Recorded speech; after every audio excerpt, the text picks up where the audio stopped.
भारत की आध्यात्मिक परंपरा के प्रतीक आज के इस अखिल भारतीय राष्ट्रीय शैक्षिक महासंघ और शैक्षिक फाउंडेशन के तत्वावधान में आयोजित शिक्षा भूषण कार्यक्रम की शोभा बढ़ाने वाले पूज्य बाल योगी उमेश नाथ जी महाराज, मध्य प्रदेश के यशस्वी मुख्यमंत्री मोहन यादव जी, शैक्षिक महासंघ के अध्यक्ष नारायण गुप्ता जी और मध्य प्रदेश के स्कूल शिक्षा मंत्री जय प्रताप जी, शैक्षिक महासंघ के अन्य पदाधिकारी और जिनके निमित्त आज का कार्यक्रम हो रहा है,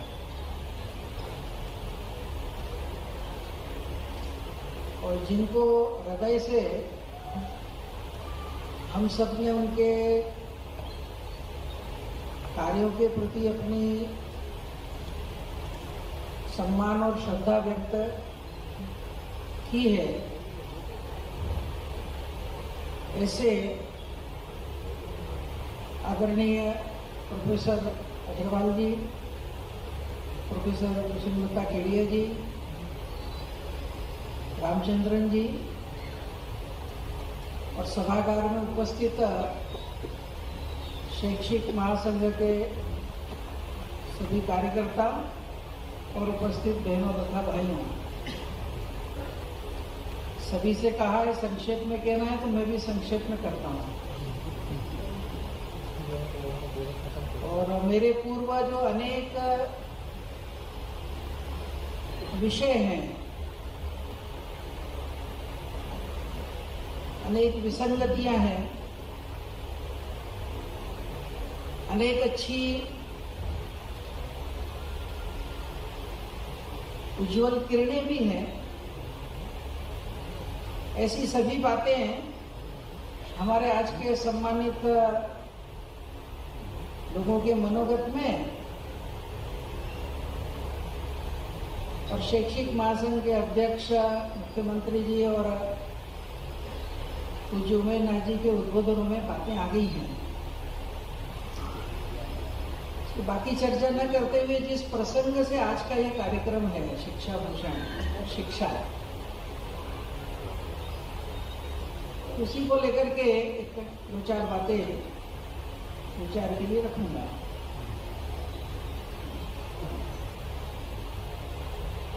इतना तो निश्चित है कि सारी दुनिया भर के अंदर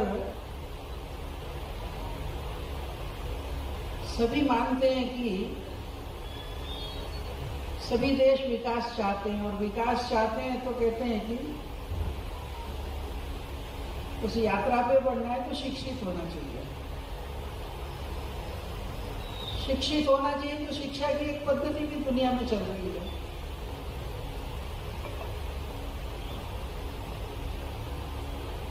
तो तुलनात्मक दृष्टि से विकास तो हो रहा है, लेकिन दुनिया को ये भी ध्यान में आ रहा है कि समस्याएं भी बढ़ रही हैं।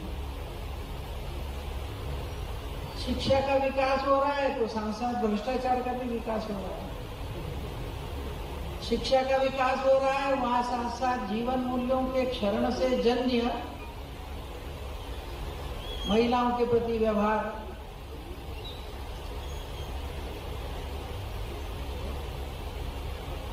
मानवीय संवेदनाओं का करें तो अच्छे जिनको परम विकसित देश माने जाते हैं, अमेरिका जैसे, तो वहां स्कूल के अंदर बच्चे ही एक दूसरे को गोली मार रहे हैं। और इसलिए ये सारी दुनिया के अंदर है कि भाई शिक्षा बढ़ रही है, साक्षरता बढ़ रही है, सब कुछ हो रहा है, लेकिन साथ साथ आतंकवाद भी बढ़ रहा है, मूल्य क्षरण भी बढ़ रहा है, सामाजिक विखंडन भी बढ़ रहा है, विभिन्न मानव समूहों के बीच में संघर्ष भी बढ़ रहा है। तो कहीं ना कहीं कुछ मौलिक गड़बड़ है, उसको कहीं ना कहीं जब तक हम उसको ध्यान में रखकर कुछ नहीं करेंगे, और इसीलिए एक समग्र इस शिक्षा के चिंतन के संदर्भ के अंदर एक मंथन चल रहा है। और जो एक पहली विसंगति ध्यान में आ रही कि जो बाहर का परिवेश है हमारा, उसका तो बहुत विकास हो रहा है, लेकिन मानव पिछड़ता जा रहा है। तो वास्तविक विकास तो तभी हो सकता है जब हमारे आसपास के परिवेश का विकास हो और साथ साथ मानव का भी विकास हो, मानव के जीवन मूल्यों का विकास हो। और इस नाते से इसके बीच की जो विसंगति है, इसको पाटने की जरूरत है। और ये अगर करना है तो सबसे पहले शिक्षा है क्या, इसके संदर्भ में एक स्पष्टता बनना चाहिए। शिक्षा यानी क्या, टेक्नोलॉजी है क्या, शिक्षा यानी क्या, नए नए प्रकार के इन्वेंशन मात्र है क्या, शिक्षा यानी क्या, मनुष्य अधिक से अधिक अर्थोपार्जन करने में सक्षम हो जाए, यही है क्या? कि शिक्षा कुछ इससे अलग है। बहुत सी परिभाषा की, मैं उसमें नहीं जाता, लेकिन 1928 में गुजरात विद्यापीठ के समापन भाषण के अंदर काका कालेलकर का एक भाषण हुआ था। उस भाषण में एक छोटा सा एक पैराग्राफ उनको उस भाषण के वक्तव्य में, तो जिसमें वो कहते हैं कि शिक्षा है क्या, शिक्षा को क्या समझना चाहिए। तो उन्होंने उस रूप में कहा था कि शिक्षा स्वयं अपने बारे में बता रही है कि मैं क्या हूं और मैं क्या नहीं हूं। तो काका कालेलकर ने कहा कि शिक्षा कहती है कि मैं सत्ता की दासी नहीं हूं, कानून की किंकरी नहीं हूं, विज्ञान की सखी नहीं हूं, कला की प्रतिहारी नहीं हूं, अर्थशास्त्र की बांदी नहीं हूं। तो मैं तो धर्म का पुनरागमन हूं। मैं मानव के हृदय, मन और इंद्रियों की स्वामिनी हूं। मानस शास्त्र और समाज शास्त्र मेरे दो चरण हैं। कला और कारीगरी मेरे दो हाथ हैं। तर्क और निरीक्षण मेरी दो आंखें हैं। विज्ञान मेरा मस्तिष्क है। इतिहास मेरे कान हैं। धर्म मेरा हृदय है। उत्साह और उद्योग मेरे फेफड़े हैं। ऐसी मैं जगत जननी जगदम्बा हूं। मेरा उपासक कभी किसी का मोहताज नहीं रहेगा। मेरी कृपा से उसकी सभी मनोकामनाएं पूर्ण होंगी। मैं समझता हूं कि शिक्षित होने के बाद क्या क्या होना चाहिए। ये जो एक आजकल समग्र शिक्षा आदि बात चल रही है, मुझे लगता है कि ये जो काका कालेलकर ने एक चित्र रखा है सामने, शिक्षा का चिंतन करते समय इस पर एक विचार करने की आवश्यकता है। और इस नाते से एक दीर्घ चिंतन के बाद नई शिक्षा नीति आई है। और नई शिक्षा नीति के अंदर जो सभी मुख्य बातें देखी, शिक्षा भारत केंद्रित होना चाहिए। और भारत केंद्रित होना है तो मानव का विकास समग्रता में होना चाहिए। इसलिए पहली बार आधिकारिक रूप से भारत सरकार के डॉक्यूमेंट के अंदर हमारी जो उपनिषद प्रणाली के अंदर कहा गया था कि मनुष्य का विकास होना है तो समग्र विकास होना है। और इसलिए अन्नमय कोश, प्राणमय कोश, मनोमय कोश, विज्ञानमय कोश, आनंदमय कोश, इन सब का अधिकृत रूप से आज उल्लेख आया। और इनको केंद्रित करते हुए आने वाले समय के अंदर नीचे से लेकर ऊपर तक की शिक्षा के पाठ्यक्रम, पुस्तकें और हमारी गतिविधियां, यह एक दिशा बनी है।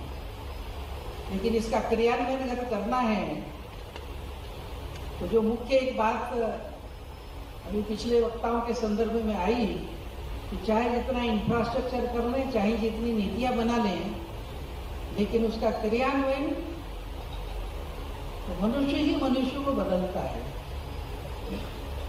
आजकल एक बड़ा फैशन चला है कि smart classes, equipments, sophisticated equipments, और सोच रहे कि आदमी बन जाए। बहुत पहले थियोडोर रोजेक ने किताब लिखी थी वेयर द वेस्टलैंड एंड्स, और ये मैं समझता हूँ 70 के दशक में लिखी थी। और जो आज सारी दुनिया में चल रहा है वो शायद उसने पहले ही भांपा था, क्योंकि आज की जो कल्चर है वो उसने शब्द प्रयोग किया था कि आज की सुपर इंडस्ट्रियल साइंटिफिक कल्चर एक आदमी बनाना चाहती है। कैसा? तो बोले मल्टी हेडेड इंजीनियर और टेक्नो इकोनो पॉलिटिको एक्सपर्ट। और ये बनाने के लिए जो अध्यापक है उसके हाथ में उन्होंने पकड़ा दिए हैं सोफिस्टिकेटेड साधन। तो उसने शब्द प्रयोग किया था उस समय कि अध्यापक के हाथ में highly electronicised, computerised, individualised audio visual multi instructional console ये दे दिए हैं, अब आदमी बनाइए आप। तो उन्होंने कहा कि मनुष्य एक जीवित इकाई है, एक जीवित इकाई को मैकेनिकल प्रोसेस से आप परफेक्ट करना चाहते हैं तो आपके प्रयत्न अंततोगत्वा नाइटमेयर सिद्ध होंगे, दुष्स्वप्न सिद्ध होगा।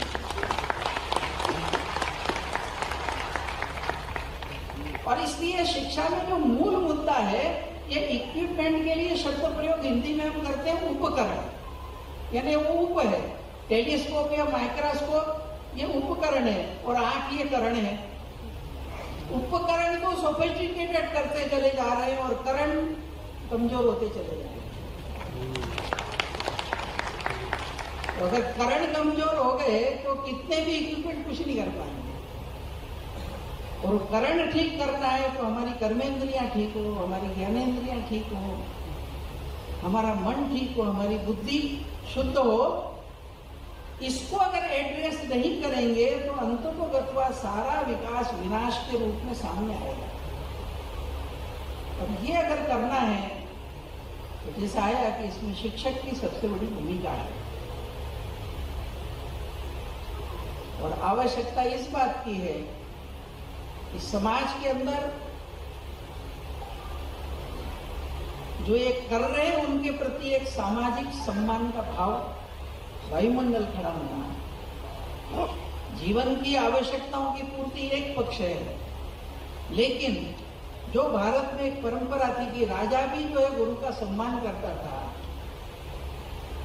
ये पिछले समय के तंत्र में, इसलिए आने वाले समय के अंदर यह शिक्षक ये सामाजिक सर्वश्रेष्ठ सम्मान का स्थान अगर बनता है तो समाज चिंतन में परिवर्तन आएगा। और इस नाते से समाज ने अपने स्तर पर प्रयत्न करना चाहिए। और इसलिए मैं शैक्षिक महासंघ ने जो ये उपक्रम किया इसलिए उनका साधुवाद करता हूं कि प्रतीकात्मक रूप में और एक परंपरा का प्रारंभ किया है। गुरु पूर्णिमा हर बार मनती है। धीरे धीरे संपूर्ण समाज के अंदर यह शिक्षा सम्मान का एक माध्यम बनना चाहिए। पर इसके साथ साथ शिक्षकों को भी विचार करने की जरूरत है। कुछ समाज की परिस्थितियां बदलने की जरूरत है, कुछ शैक्षिक जगत में भी कुछ आत्मचिंतन की आवश्यकता है। एक बार एक कार्यक्रम यहाँ हुआ था, भवानी प्रसाद मिश्र जी अध्यक्षता कर रहे थे, तो उन्होंने कहा कि शिक्षक को हमारे यहाँ गुरु कहते थे, तो स्कूल में वो गुरु बनने के लिए आता है लेकिन सिस्टम उसको मास्टर बना देता है। ये जो मास्टर बन जाता है तो फिर वो केवल सब्जेक्ट क्या है कुछ करना वही रहता है, उसको गुरु तक की यात्रा करना है। और वो जो यात्रा करनी है तो उसके जितने घटक हैं, मुझे लगता है कि सरकार, प्रशासन और इस तरह के शैक्षिक संगठन ये सब मिलकर के यह उस रूप में कैसे स्थापित हो उस दिशा में बढ़ने की जरूरत है। और इसके साथ साथ जीवंत उदाहरण बनने की आवश्यकता है। धीरे धीरे केवल हम सांदीपनि जी का ही उल्लेख करते रहेंगे, वशिष्ठ का, विश्वामित्र का ही उल्लेख करते रहेंगे तो कब तक करेंगे? आज के जमाने के अंदर सांदीपनि, वशिष्ठ, विश्वामित्र, अत्रि, अगस्त्य दिखना चाहिए। तो उस नाते से आज एक विचार करने की आवश्यकता है, ऐसे उदाहरणों के संदर्भ में सोचने की आवश्यकता है। सर सीवी रमन हम सब जानते हैं ऐसे व्यक्ति थे जो कभी विदेश गए बिना भारत के अंदर भारत के ही वैज्ञानिक संसाधन के आधार पर जो उन्होंने शोध की उसके आधार पर उनको नोबेल पुरस्कार मिला। जब नोबेल पुरस्कार उनको मिला तो उसके बाद भारत सरकार ने भारत रत्न दिया। हम सब जानते हैं आजकल पद्मश्री प्राप्त करने के लिए भी कितनी एप्लीकेशन आती है। उनको बगैर मांगे भारत रत्न मिला था और जब वो अवार्ड दिया जाता है तो हम सब जानते हैं राष्ट्रपति के द्वारा दिया जाता है, बड़ा समारोह होता है। तो अवार्ड का समारोह था दिल्ली के अंदर। सीवी रमन को निमंत्रण गया। जिस तारीख को वो भारत रत्न का अवार्ड दिया जाना था तो सीवी रमन का पत्र गया वहां कि आपने मुझे भारत रत्न दिया, इसके लिए धन्यवाद, लेकिन जिस दिन आपने कार्यक्रम रखा है उस दिन मैं दिल्ली नहीं आ सकता क्योंकि मेरा एक विद्यार्थी है, उसका वाइवा है उस दिन, तो उसको मेरी जरूरत नहीं और चूंकि उसको मेरी जरूरत है मुझे यहाँ रहना पड़ेगा, इसलिए मैं वहां नहीं आ सकता, मुझे इसके लिए क्षमा करें। ये है अध्यापक। कभी कभी हम कहते हैं कि रामकृष्ण मिशन की बात चली अभी रामचंद्र जी के बारे में। रामकृष्ण मिशन को दुनिया के अंदर जिन्होंने स्थापित किया वे जो पहले 16 सन्यासी शिष्य थे रामकृष्ण के, विवेकानंद, ब्रह्मानंद, तुरानंद, शिवानंद, जो श्रृंखला है पूरी, उन सबको रामकृष्ण से जोड़ने का काम अगर किसी ने किया है तो वो एक शिक्षक ने किया, मास्टर मास्टर। वो क्लास में पढ़ाते थे, बच्चों को देखते थे, जिस किसी में कुछ स्पार्क दिखता था, कुछ आध्यात्मिक ये दिखता था, उसको बुलाते थे, बात करते थे और फिर कहते अगर तुम वास्तव में इस दिशा में कुछ आगे बढ़ना चाहते हो तो तुम दक्षिणेश्वर में जाओ। वहां पर एक एक जो आगे चल करके और एक दिग्गज सन्यासी बने और पूरा रामकृष्ण आर्डर जिनके आधार पर खड़ा हुआ, उन सबको संवारने का, उचित जगह पे जोड़ने का काम उन्होंने किया। चाणक्य के हम उल्लेख करते हैं, एक पूरी की पूरी क्रांति कर दी उन्होंने उससे। एक विदेशी सत्ता को बाहर करके भारत को एक साम्राज्य के रूप में जो खड़ा किया, वो भी आखिर शिक्षक ही थे। कुल मिलाकर कहने का मेरा तात्पर्य है कि ये जो हमारी जो एक परंपरा रही है और इस नाते से ये चल रहा है कि कुल मिलाकर अपने देश के अंदर आने वाले समय के अंदर अध्यापक के प्रशिक्षण का सिलेबस कुल मिलाकर ये जो भारत के आधार पर शिक्षा रहेगी, ये जो मूल स्वर है नई शिक्षा नीति का, मुझे लगता है उसको केंद्र बिंदु को पकड़कर उस शिक्षा के आधार पर विद्यार्थी का निर्माण हो, उस शिक्षा के आधार पर अध्यापक का निर्माण हो। और वह आज का जो सारा एक धुंधला और कुहासा दिखाई देता है, उसको अगर परिवर्तित करना है तो उस दिशा के अंदर आने वाले समय के अंदर ये जो शैक्षिक जगत है, शिक्षक है, वह एक माध्यम बनेगा। और इस नाते से शैक्षिक महासंघ और शिक्षा जगत से जुड़े हुए प्रेमी और समाज के सभी लोग आने वाले समय के अंदर हम ये मूल्यपरक शिक्षा, भारत केंद्रित शिक्षा, शिक्षकों का सामाजिक सम्मान और केवल तकनीकी आदि नहीं तो संस्कारों पर जोर देने वाली शिक्षा, इस दिशा के अंदर एक सबका मिलकर सामूहिक चिंतन होगा तो मुझे लगता है सामाजिक संगठनों, समाज, प्रशासन, शासन और सर्वोपरि आध्यात्मिक संतों का आशीर्वाद और उनका सक्रिय सहयोग, इन सबसे मिलकर निश्चित रूप से आने वाले समय के अंदर काका कालेलकर ने जो शिक्षा की परिभाषा दी थी, उस तरह का एक वायुमंडल संपूर्ण देश में खड़ा कर सकते हैं। और उसी के आधार पर भारत विश्व के अंदर आने वाले समय में जो स्वप्न देखे जा रहे हैं कि 2047 तक विश्व के रंगमंच पर भारत एक विश्व गुरु की भूमिका करे, वो निर्वाह करने में हम सफल हो सकते हैं। इस दिशा के अंदर परमात्मा हम सबको प्रेरणा और सामर्थ्य दें। इतना ही निवेदन करते हुए मैं अपने वाणी को विराम देता हूं।